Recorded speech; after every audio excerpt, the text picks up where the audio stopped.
To set the tone for the meeting, I will read a couple of paragraphs from page 152 of the big book.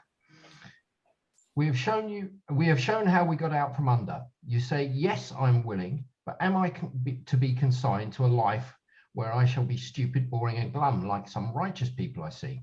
I know I must get along without liquor, but how can I? Have you a sufficient substitute? Yes, there is a substitute, and it is vastly more than that. It is a fellowship in Alcoholics Anonymous.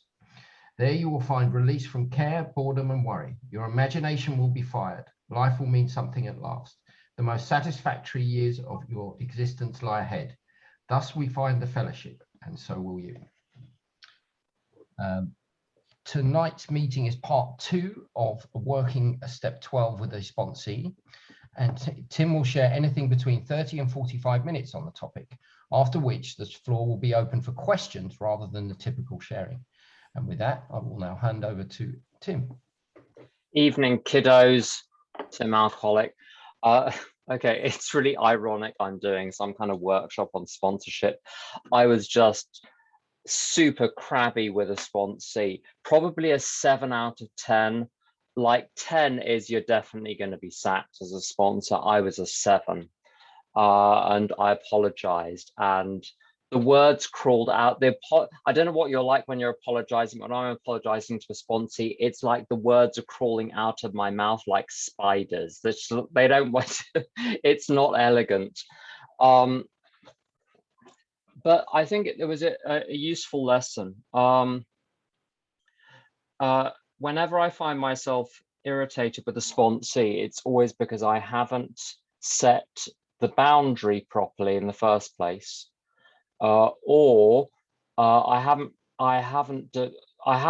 don't have like a standard response. So there's so many things no longer annoy me because I've got a standard response.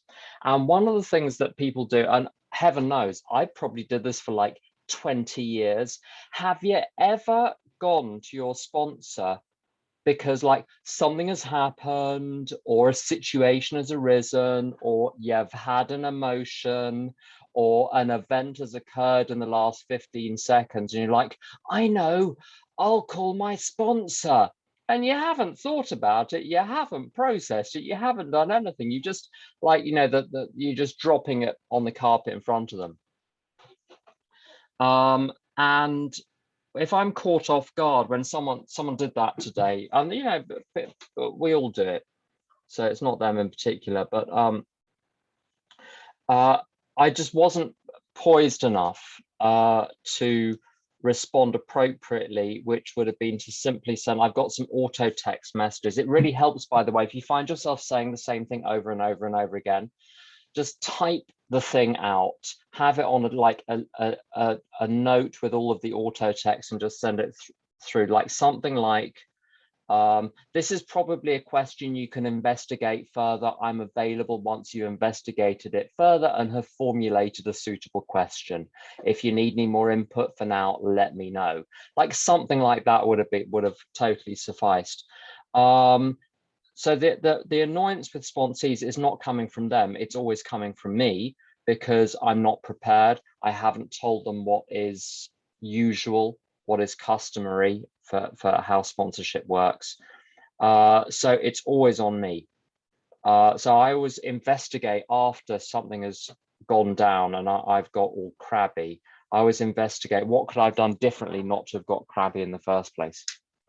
So the topic this evening, we've done, I can't remember what we did last week. It was sponsorship, wasn't it? A sponsorship of sponsorship. There you go. This week, so service. I think the first thing I have gone through the traditions and the concepts formally with people, but I don't like doing it. Other people love it. They as sponsees, they love it. As sponsors, they love it. I'm very wary myself of academic exercises for sponsees. I think by the time you get to step 12, with any luck at all, a person should have acquired the skill to read the material themselves and figure out if they have any questions about how to apply it. So I've got a lot of material on the traditions and concepts, which I pass people, and resources, and there are recordings, and there are various people, and there are things, lots of, like Dennis F's written some great stuff on the traditions and concepts. The concept stuff is eccentric, but it's very good. It's not kind of really on the concepts, it's on his version of the concepts. So there's lots of stuff you can give people, but the reason why going through it academically I don't think is the right way of doing it is because you have to study the concepts a little bit, but frankly it's only when you have practical situations that they come alive in their application. And again, it's just like with everything else. So one thing people are inclined to do with the traditions and the concepts, because the traditions just, to cover off some basics, because people have got different levels of experience in this, even in this little group here. The traditions are the principles by which the group operates. The concepts are the principles by which the service structure operates, right? So they get to step 12. They're supposed to be sponsoring, your sponsees are supposed to be sponsoring other people at this point, and they're supposed to have some kind of group level service, and ideally also, especially if they've not done it before, to get involved in the service structure, whatever fellowship they're in. Now, how do you know they're doing enough service? They have a gazillion questions. If they don't have a gazillion questions, they either don't have enough service or they're not paying attention. Because I had a gazillion questions at group level and in the service structure. And it's just like with everything else. People have the habit of playing look what the cat brought in. So they present you the raw situation. And the standard approach, if someone's got a group situation, of course, the temptation is people present you with the raw situation. The temptation is to get in there and just tell, well, this is what you do, and this is how to look at this, and this is what's gone wrong, and blah, blah, blah. And it's that people don't learn anything that way. What I've learned to do, and this is a very good way of doing it, you say, have you read the 12 steps and the 12 traditions, specifically Bill W.'s traditions essays? Yeah, I've read those. And have you read Language of the Heart, the traditions essays and Language of the Heart? Slightly different. Yeah, I've read those. Okay, great. Have you got some worksheets and checklists? There are like traditions checklists published by GSO. Have you got those? Yeah, I've got those. Okay, great. So what you can do, you can take your situation and then you can say to yourself, in your meditation in the morning, how does tradition 1 apply to this? How does common welfare arise in this situation? How does personal welfare relate to common welfare? How do they get balanced in this situation? And to run through all the principles of the traditions, and you'll discover in almost every case, people come up with the right answer and a better answer than you could have come up with if just because they know the situation, they know the group. For you to solve it, you'd have to extract a huge amount of information from them to perform the assessment yourself.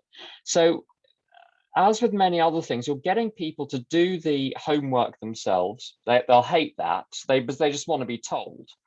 That you get them to do the homework themselves.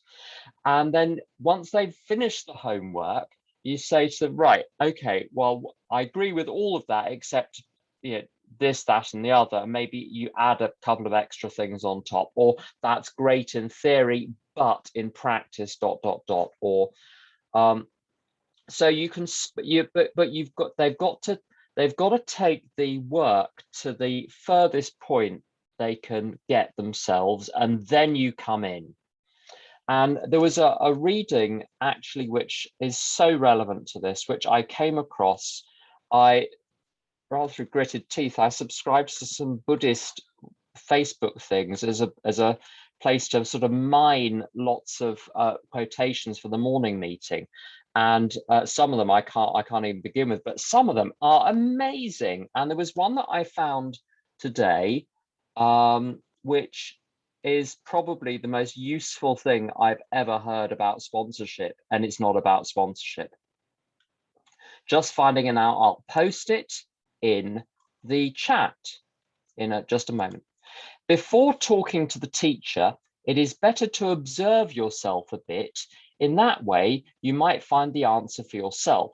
It is better to be one's own teacher or master rather than assigning the job to someone else. That is why the teacher, and above all a so-and-so teacher, some branch of Buddhism, teaches us to observe ourselves and to discover our own condition, and always asks us all to become responsible for ourselves. Why do teachers ask these things? It is not because they are worried about being bothered, but because they know very well that always turning to one's teacher is not a solution. The solution lies in observing ourselves and resolving our own problems by ourselves. Then if we have, and this is the key point, if we have no way of finding a solution, the teacher can certainly help us. If everyone did this, it would be much easier. And I think one of the reasons why Buddhist books and teachings generally can be so useful in AA.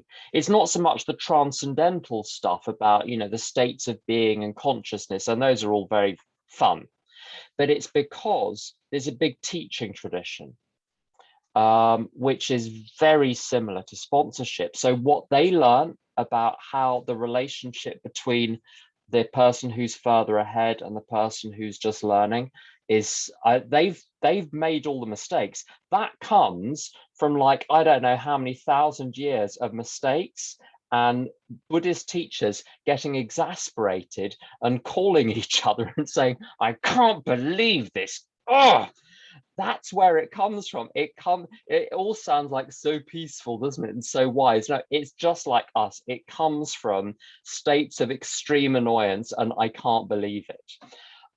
So I highly recommend to go onto Facebook, put Buddhist quotations and get them onto your live stream. It's much better than anything about American politics, apparently.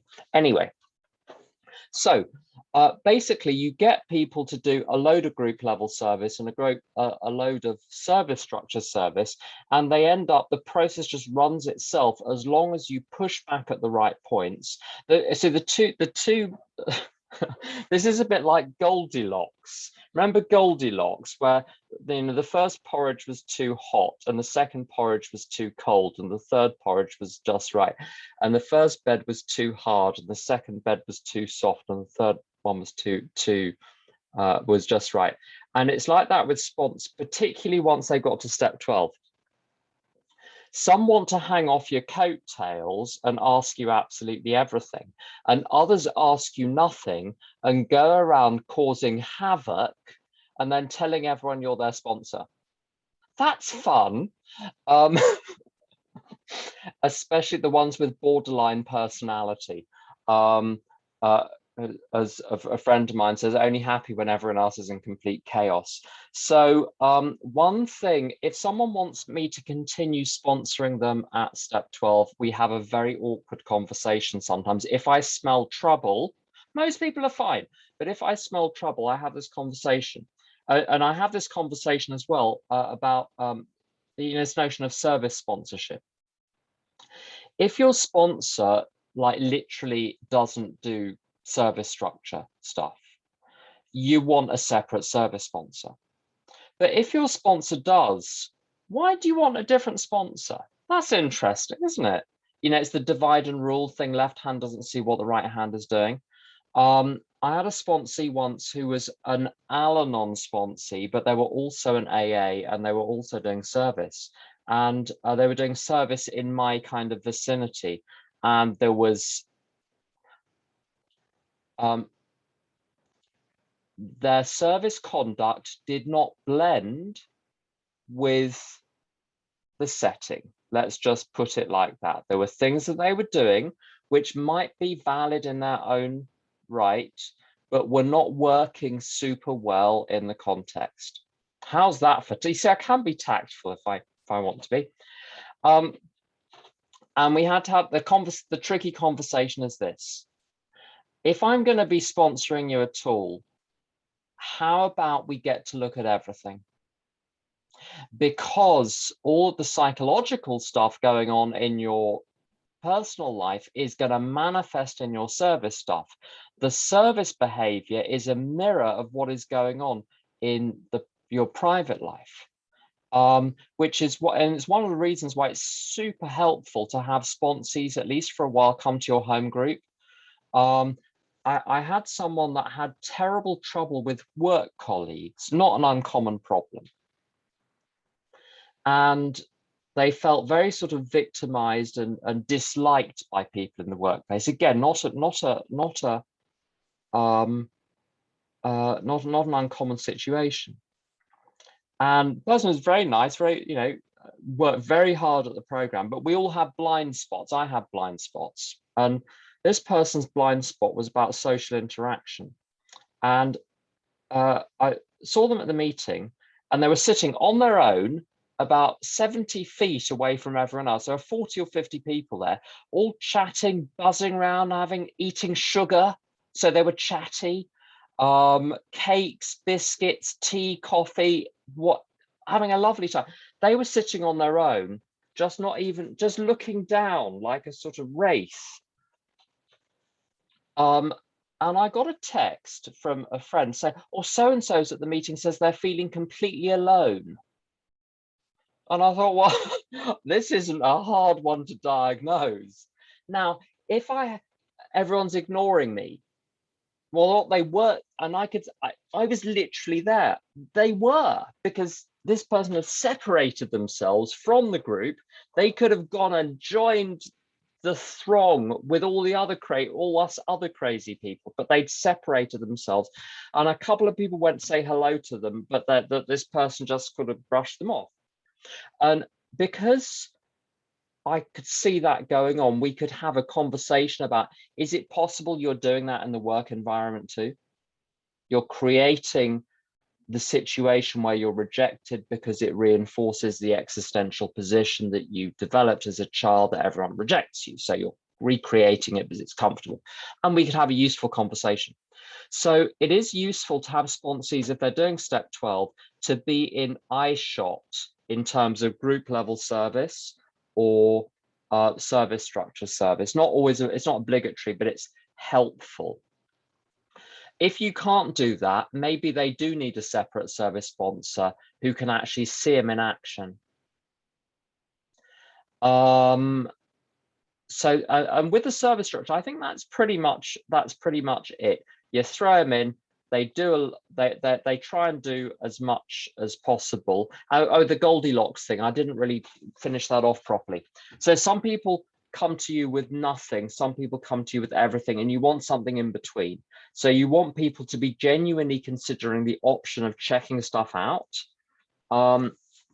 If people don't know how to calibrate that, people don't always know how to calibrate that, so you have to help them. Say, if ever you don't know what to do and you run it through your little algorithm, tradition 1, tradition 2, tradition 3, and you're still stuck, then we'll talk about that. But also, if you discover other people reacting to you, so even though you didn't cause their reactions, you can't control them, you can't cure them, you did elicit them.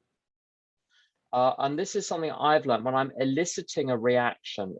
Yes, it's true, in Al-Anon, I didn't cause it, but there's a reason why they're reacting like that to me and not to someone else. So there's always something for me to look at when someone reacts badly. It's very common, and this is, so the Al-Anons amongst you, I'm not going to name names because I know how embarrassing it is. The Al-Anons amongst you with Al-Anon sponsees, because what we learn, I mean, even in AA, we learn that, page 67, other people are sick, blah, blah, blah. In Al-Anon, boy, do we learn that. The danger is thinking that when other people are reacting badly towards you, well, it's obviously them. You so learn not to take things personally that you actually stop examining your own conduct. And that's a danger with people who are AA and Al-Anon. I say the AA seem to be much more sensitive about that, funnily enough, and because the Al-Anons have often applied a manual override to block their awareness of their impact on other people in situations where there are other alcoholics or addicts around. I've seen that so often, I'm pretty sure it's a pattern. Also, the AAs generally, and this isn't a hard and fast rule, the AA sponsees, the risk is they'll try and get away with doing the service by doing the absolute minimum to get by. And that's going to cause a completely different set of problems to the Al-Anon personality types. And I've got a little bit of both. I can be very, very sloppy at times and then overly controlling at other times. The Al-Anon types are much more likely to, you turn your back and they're now chair of the region. And no one asked them, there was a hostile takeover. People have you come back 2 weeks later and a second region has been established because everyone is so angry at what happened in the first region. So you've really got to watch the ones with the Al-Anon stripe down their back. And the longer they've been in, the more you have to watch them. I told you this story maybe a few weeks ago when I was with Tom in San Francisco. I'd had a run-in with someone that was 22 years sober. And I was in the car with Tom and he said, 22 years, that's when you think you know everything. So sometimes the sponsees who are in service, who've been doing service for a long time, are really difficult to sponsor because there's just a baked in way of doing things. And often people are unsponsorable in service after a certain point, unless they start to experience real problems. But I think that's pretty much it on the service sponsorships side of things. Just one little tip.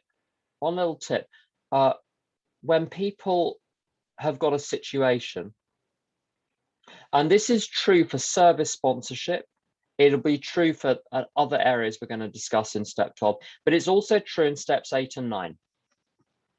And also, actually, I'll tell you a little story about the fourth column in step 4.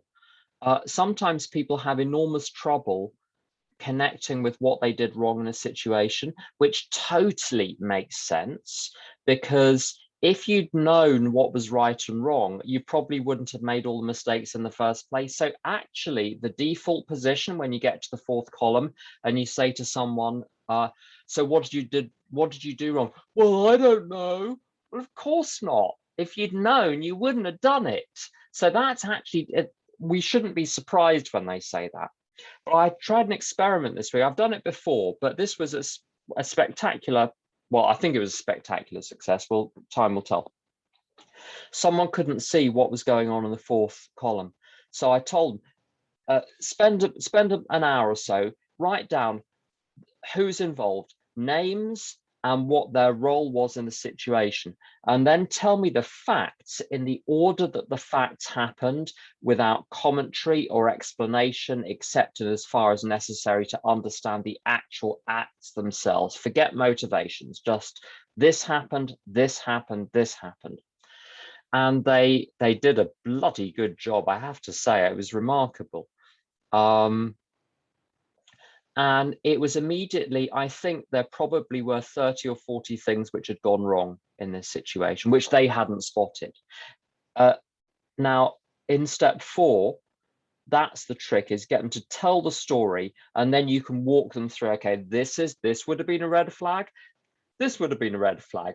Another red flag, a further red flag. No, this is the point you should have exited the situation. You stayed, okay, that was the mistake. And you can talk them through it. Steps 8 and 9, exactly the same thing, particularly in romantic situations, is you get them to do a kind of walk through exactly what happened in the order that things happened, and you can spot immediately what's gone wrong. And you do the same thing in service situations. Who's involved? What are the roles? And then the facts in the order that they happened. And if they're a bit more advanced, you can say to them, right, tell me how the traditions apply to this. Tradition 1, tradition 2, tradition 3, tradition 4. And then if it's service structure, concepts, concept 1, concept 2, concept 3, concept 4. And then you've got something to come in on. And this gives people a format, which actually I find works pretty well.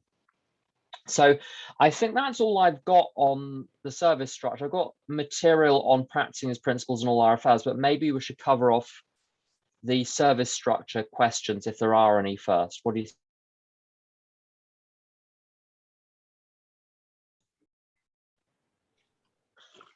Yeah, that sounds like a good idea, Tim. So yeah, if anyone has any questions for Tim on the service structure that he's spoken about, oh, yeah, James. Thanks, Alistair. Thanks. Sorry, thanks, Tim. Thanks for that presentation.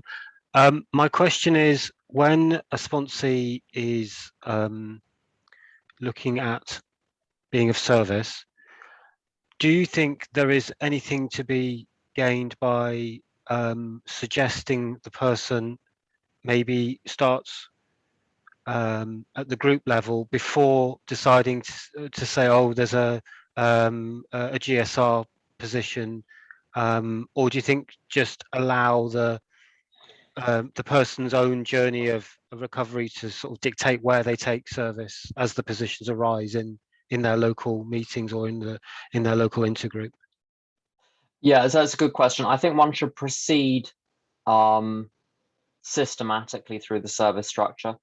So you can get service. One shouldn't be a GSR unless one's been the secretary or chair of a group, first of all. So one shouldn't launch into that. You should have had to sit at the front for a year and just have to run the group.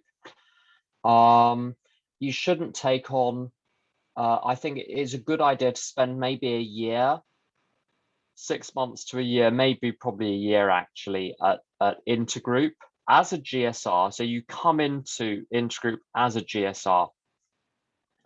Ideally spend a year just figuring out what's going on. I made a complete, if you'll pardon my French, arse of myself in the first intergroup that I belonged to in 1994, 95.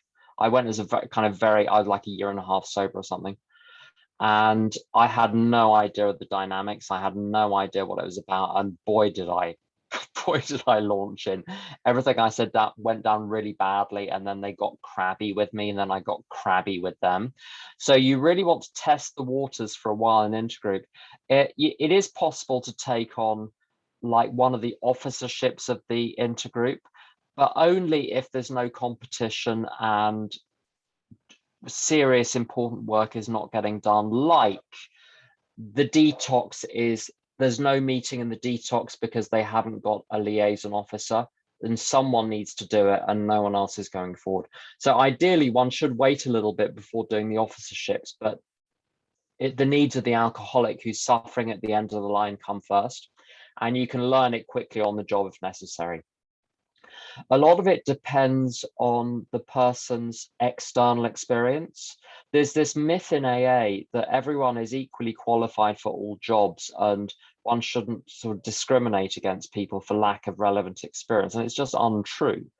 If you've got someone that can't type, can't use a computer, can't produce documents, terrible at using email, can't organize themselves, do not make them the secretary of intergroup. Got that? If someone is terrible with money, is broke, is massively in debt, and has a tiny gambling problem, maybe you don't want them to be the treasurer of the intergroup. If someone still is experiencing very severe personality disorder manifestations, again, you don't want them in an outward-facing role where they're communicating AA to the public, because the risk is they'll create, like the people who are well can create a bad enough impression as things are. You really don't want to go in there with a poison chalice. So I think it depends very much on where the person is in their life, what kind of jobs they're suitable for, and to ease into it. The jobs at intergroup or whatever the equivalent area, district, blah blah blah. Those jobs, there are internal jobs, and then there are outward facing jobs.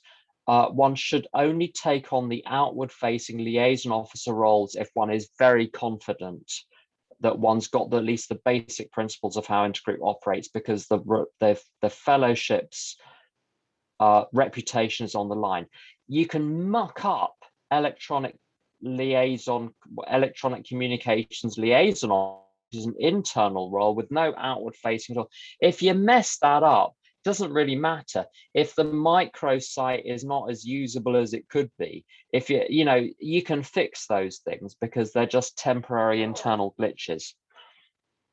But also the other thing, what you can do, and I think this is a super thing to get people to do, is to go to the intergroup anyway, and the liaison officers are usually looking for volunteers to do schools talks, to go on walkabouts, like public information walkabouts. There's often grunt work that needs to be done, so people can get that people can observe how the role is done by someone competent before they actually launch into it. Then it's much less scary. And if you go and say, I'm not available to be an officer, but I'm available to volunteer to help out, like whatever officer needs someone to help out with stuff, you can do that. And a year sober, I was my second year of sobriety, so between 1 and 2 years, I was the sort of Santa's little helper of the London Region South and London Region North employment liaison officers, because I worked for a big city firm which had databases, and I mined, it was perfectly legal. I mean, I wasn't like mining confidential information, but like public access databases of companies and corporate registrations and so on. And I would mine those for lists of employers to go to, and with details of HR departments and things like that to help them out. So I did a lot of work in my second year, putting together packs for HR packs for human resources department, or AA packs for the human resources departments in all the city banks. This was in 1994, 1995, 1996. So you can get super involved in service without having a formal officership. So you can get the experience that way. So there's nothing, even if someone isn't temperamentally suited, the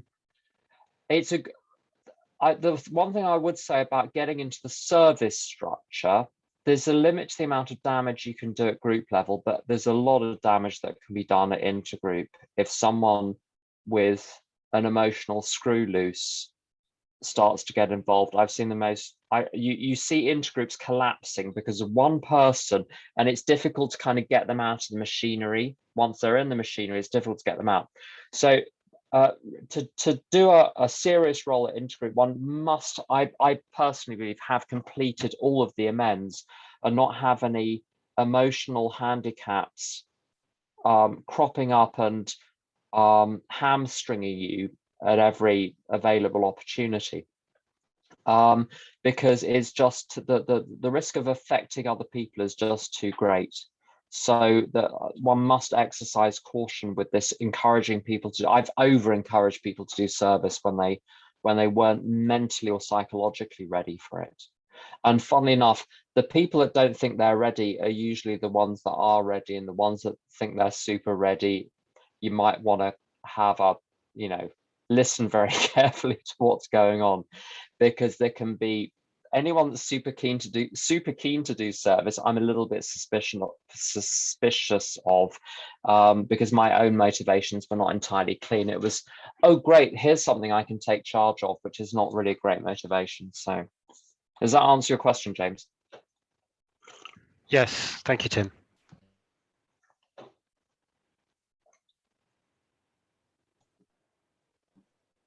Thanks, Tim. Did anyone else have a question for Tim on that topic?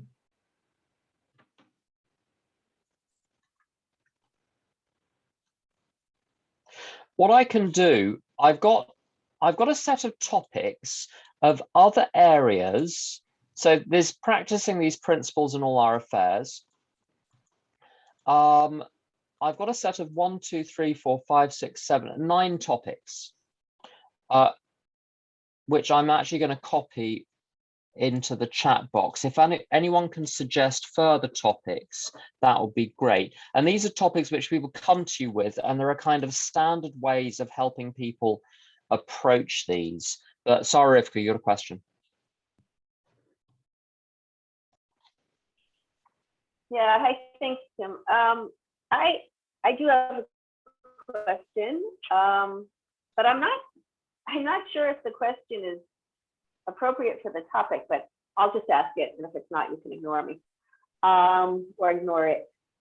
So the question is, the subject was raised.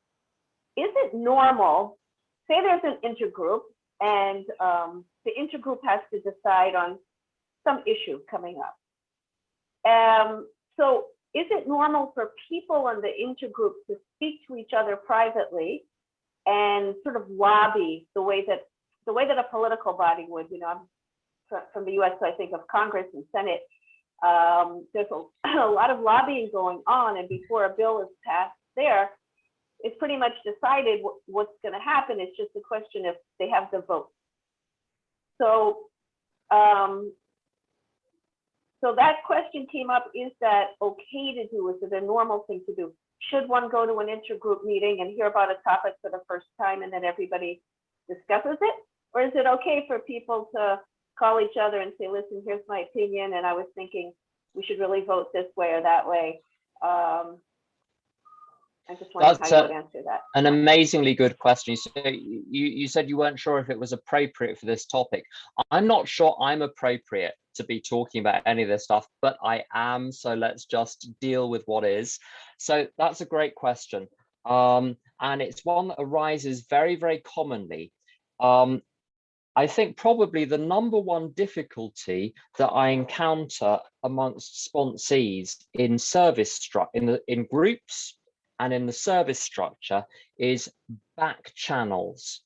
So the traditions and the concepts are very clear. You have a group conscience, and at the group conscience meeting, you have, this is concept 12, discussion, vote, and substantial unanimity. That's where the decision gets made. It does not get made, I mean,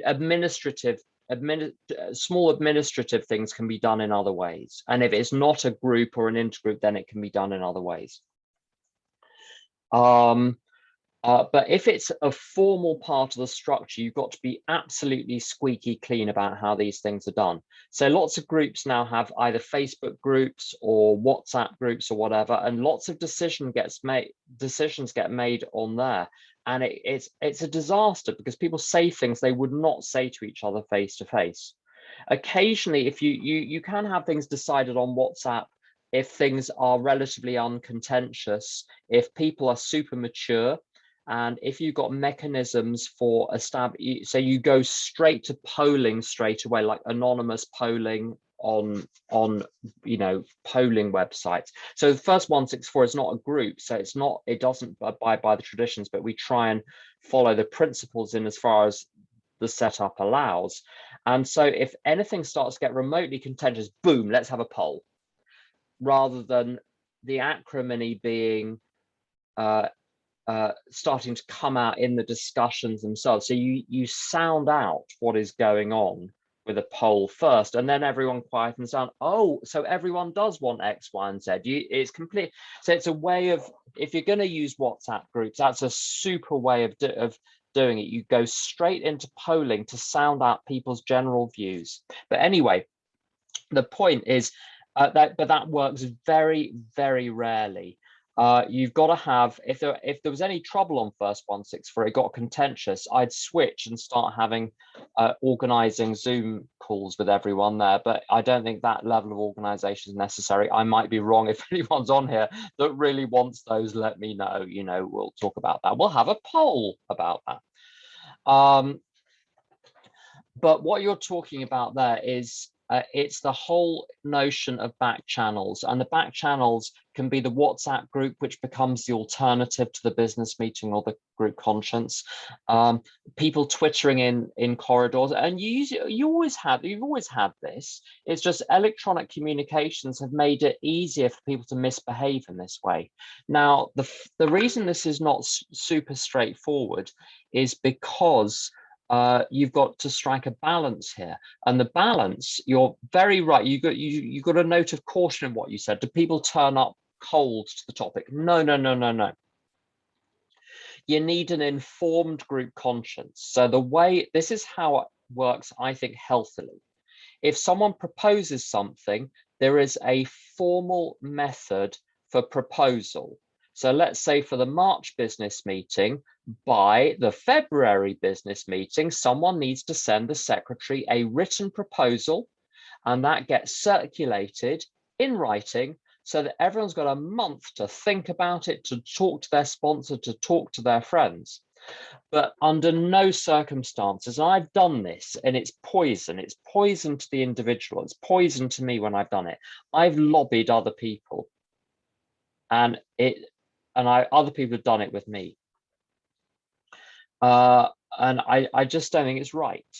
I think you have your view and you discuss the view, but the answer is not to try to, it's this old pattern, which is so useful. I'm there to offer an idea and explain the idea, but not convince anyone or persuade anyone. It's up to the other person whether they buy it or not. And so lobbying is where it tips over in trying to convince or persuade, trying to stack business meetings or group consciences, making sure certain people show up. Now, the other reason this isn't straightforward, there are times where, for the good of unity and smooth functioning, a little bit of discussion needs to take place between the officers of a group about how to handle a particularly contentious question.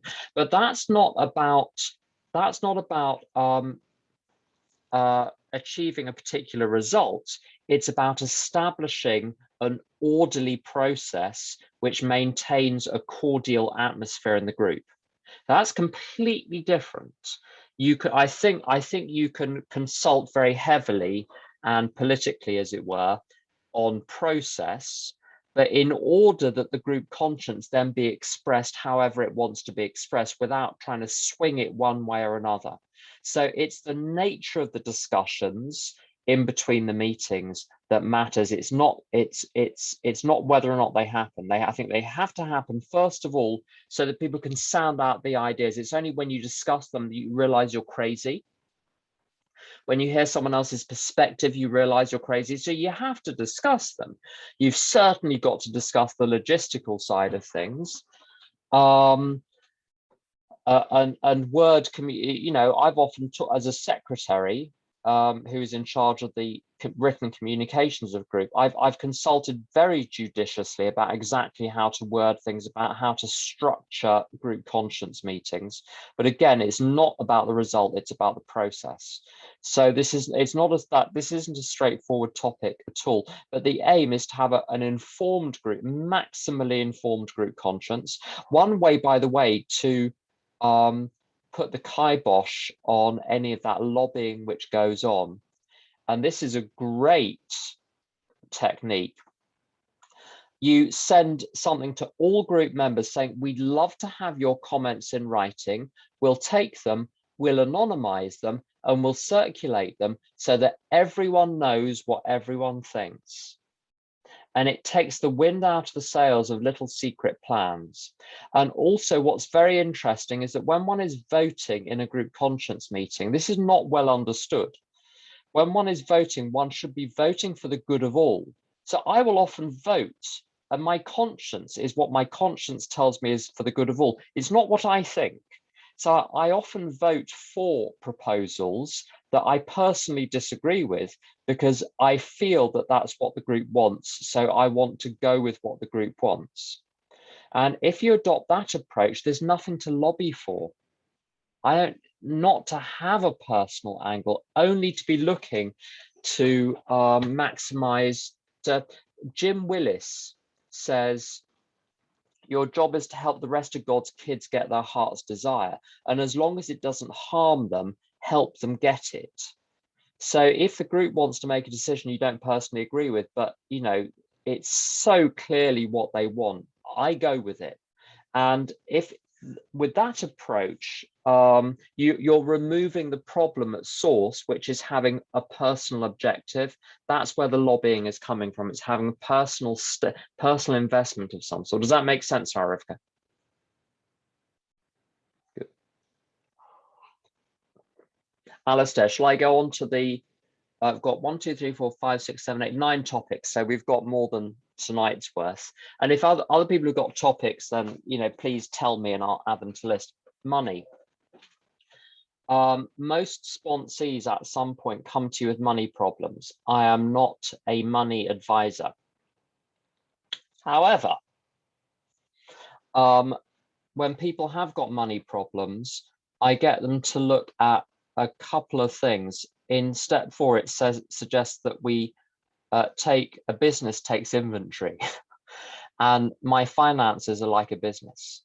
And this single exercise, if it's followed, has always worked with people with money problems, is for 1 year to write down every single penny that is spent by whatever means, cash, cards, whatever else, and to analyze those in a spreadsheet or by some other, with an abacus, you know, whatever means you want, so that you can look at what you're actually earning, what you're actually spending, and then to apply the line throughout the year. From page 64 of the big book, we cannot fool ourselves about values. So when someone gets to the end of the month and they've spent £647 having coffees in cafes, have you got £647 of value out of that? And it completely, they don't have to do anything. It's so often with, and this is true with all of these problems, if you look at the facts actually tell you the answer. Most alcoholics, in my experience, and I'm like this, I deny the facts, I suppress the facts, I tell a story in the moment, and that's where all the behavior is coming from. It's coming from old narratives like, I need to spend this money because otherwise I'll feel so deprived.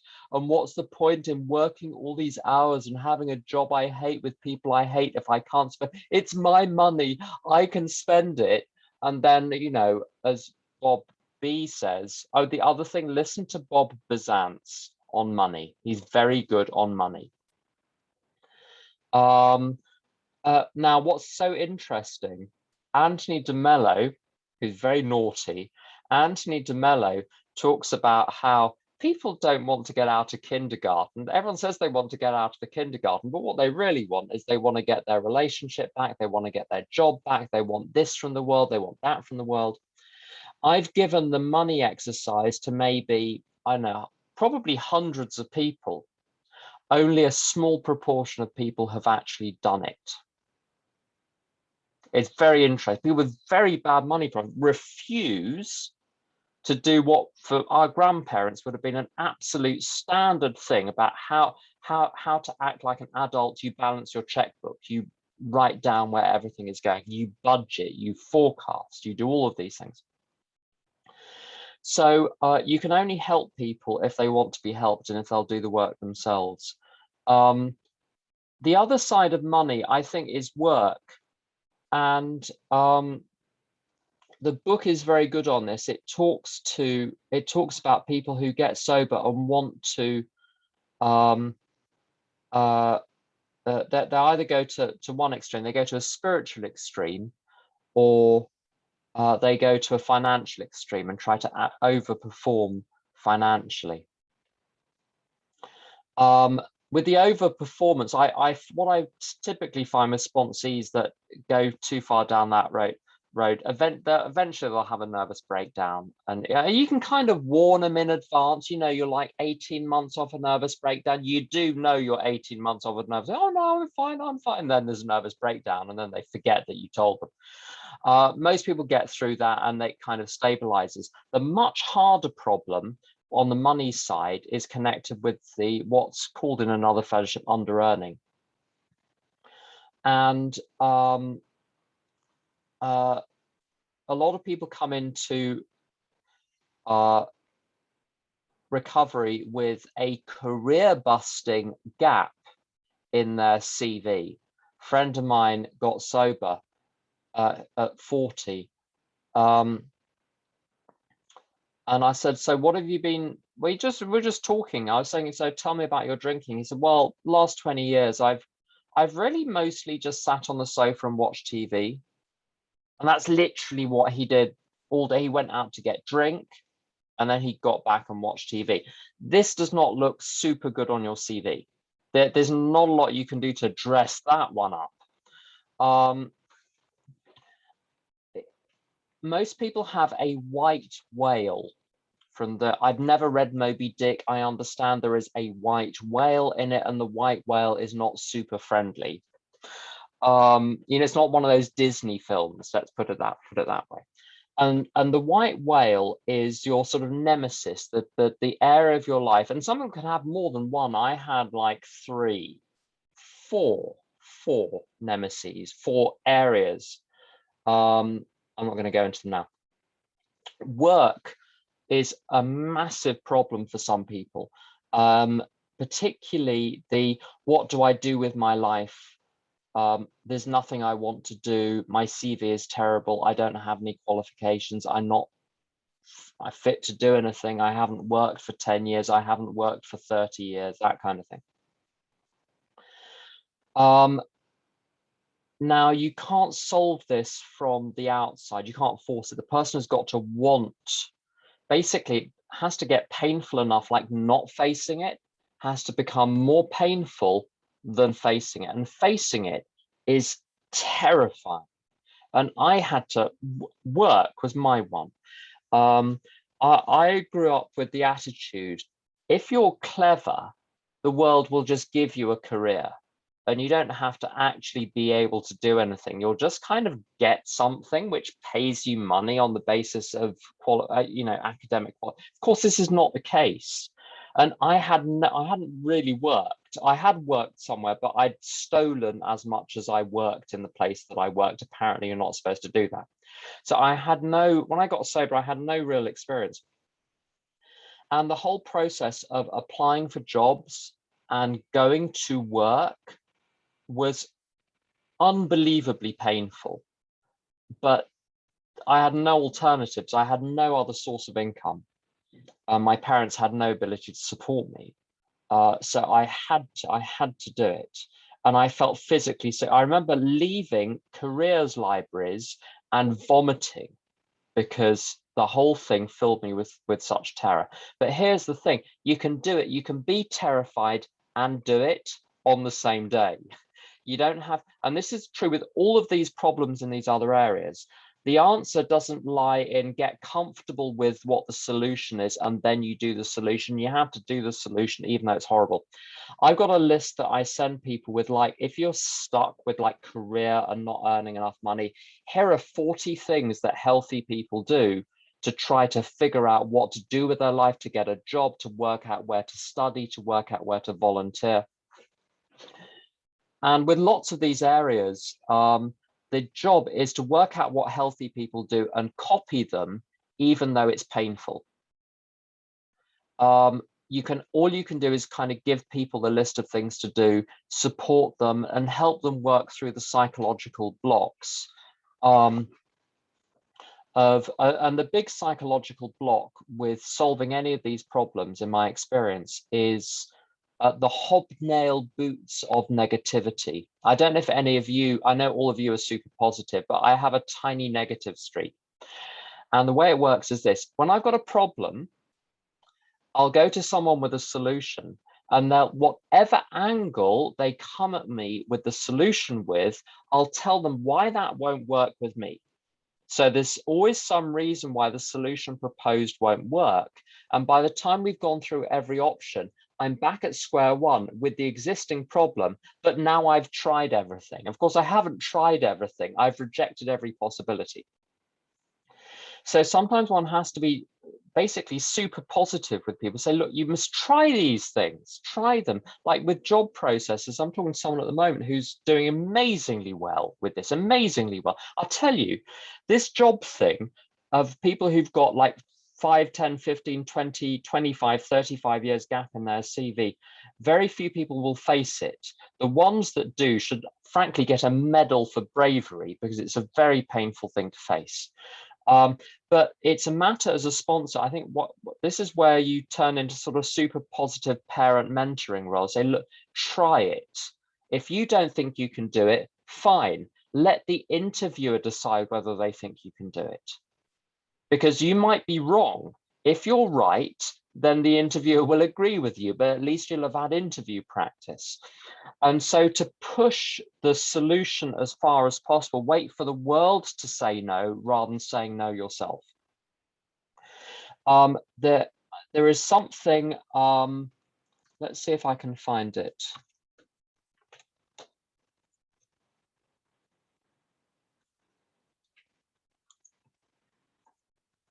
I might not be able to.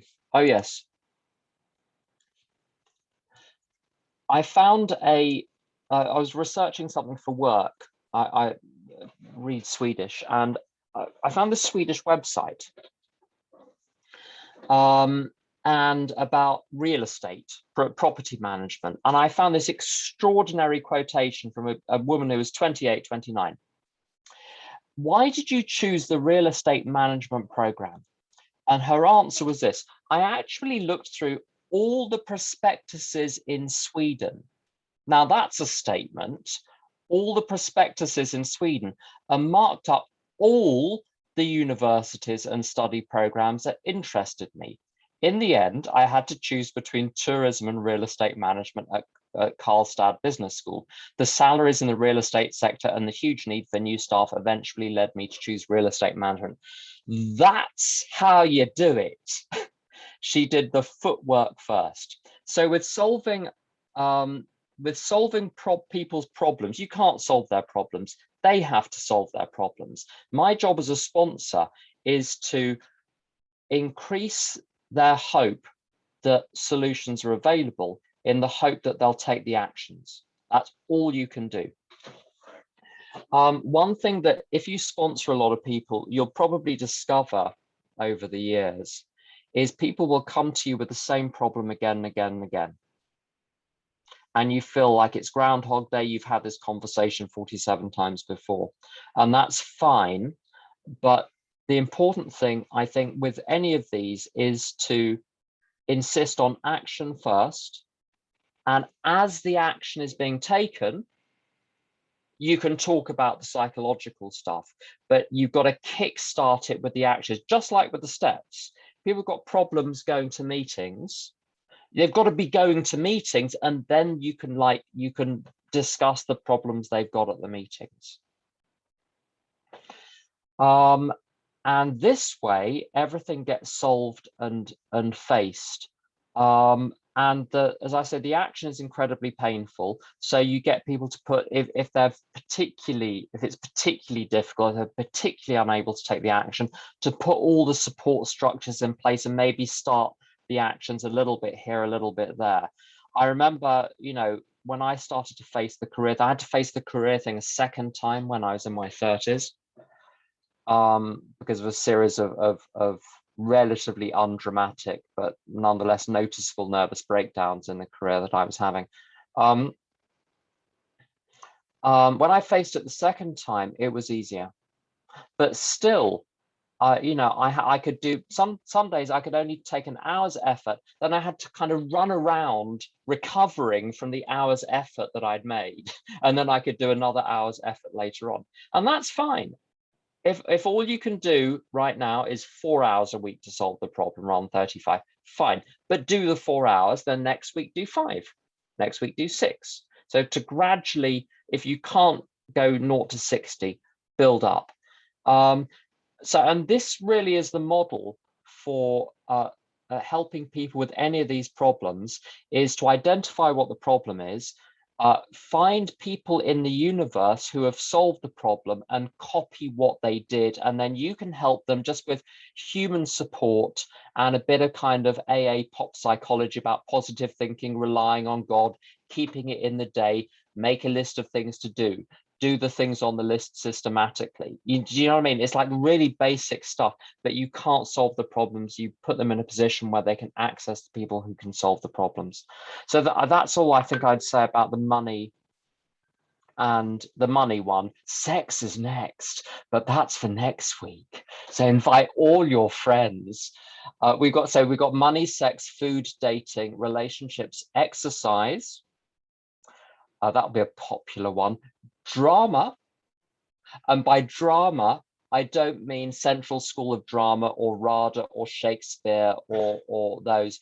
I mean, I don't know if you've ever known people who have 2 or 3 traumatic incidents a day, and they're just constantly, they have multiple mobile phones and they're constantly calling lots of people about all the different dramas. But again, what we're going to talk about is how to deal with dramatic sponsees and families, which is a topic, and children, which is, by the way, the children one, in case you're wondering, what I say to people is 100% don't know. Go and talk to someone with 1,000 children and they'll tell you what to do. I do not know.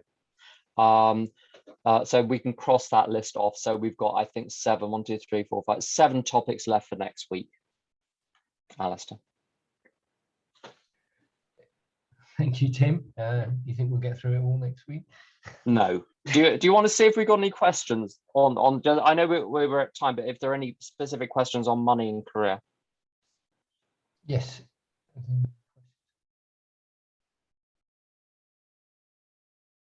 I actually had one, Tim, on money. If yeah, working with someone who has been entirely reliant on social security, and it might have been possibly, if it hasn't been addressed by the point that they reach step 12, and yeah, have you ever faced or felt like uncomfortable with someone being entirely on social security? Well, one's got to keep one's own political views out of this, so that one can be a little bit naughty about that. It must be looked at apolitically. I think one mustn't go into the sort of that side of things at all. One observation is it's very unusual for people to get sober if they're 100% supported, or if there's no consequences to the actions financially. If they do, then you're basically just kicking the problem down the road. And where you have this problem is people who are supported by family, supported by the state, or independently wealthy, so they don't need to work. And it's obviously, these are not bad positions, but they do present a legitimate problem. And the legitimate problem is this. I am relentlessly self-obsessed. I mean, it's not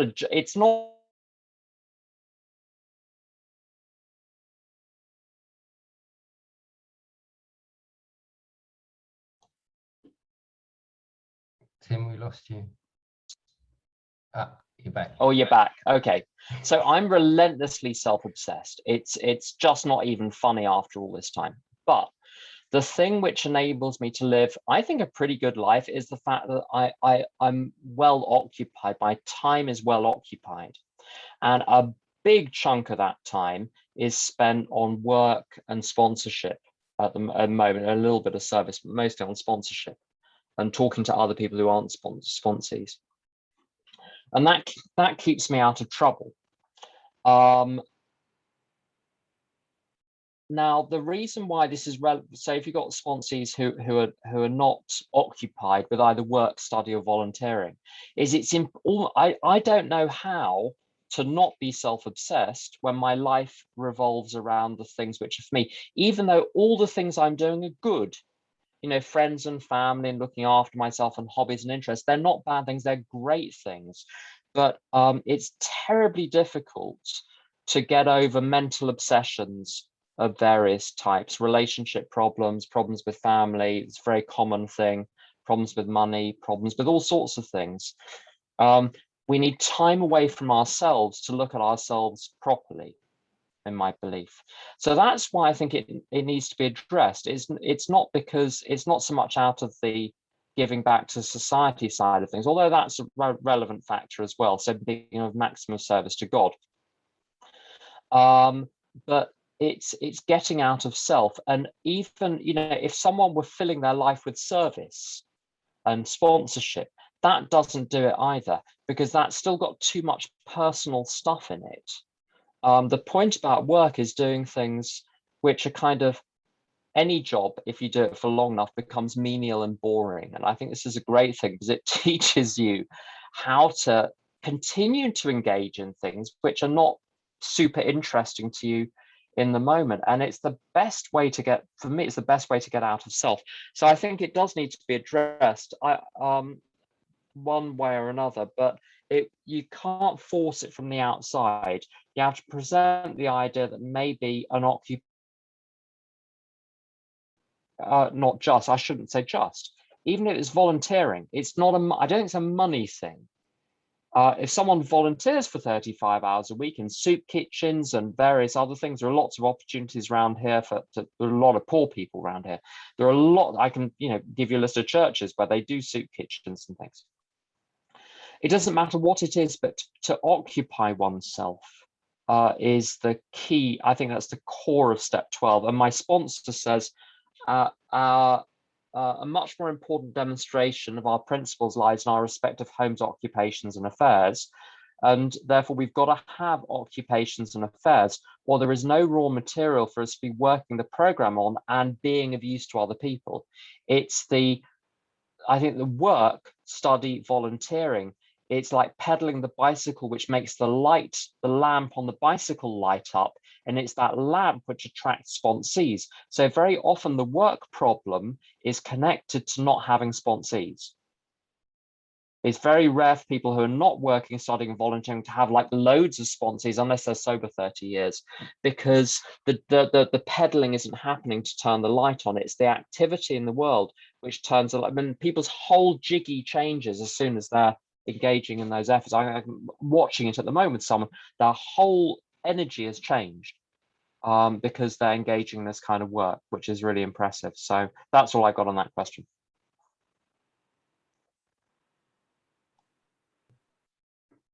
Thanks, Tim. Does anyone else have a question on that topic? Okay, yeah, we are a bit past the hour. Thank you very much, Tim. And with that, I would hand the meeting back to you to close with the Serenity Prayer. Thank you. So come back this time next week for sex and food. Would you please help me close with the Serenity Prayer? God, grant me the serenity to accept the things I cannot change, the courage to change things I can, and the wisdom to know the difference. Thank you, Tim. Thanks, guys. Bye-bye. Cheers, Tim.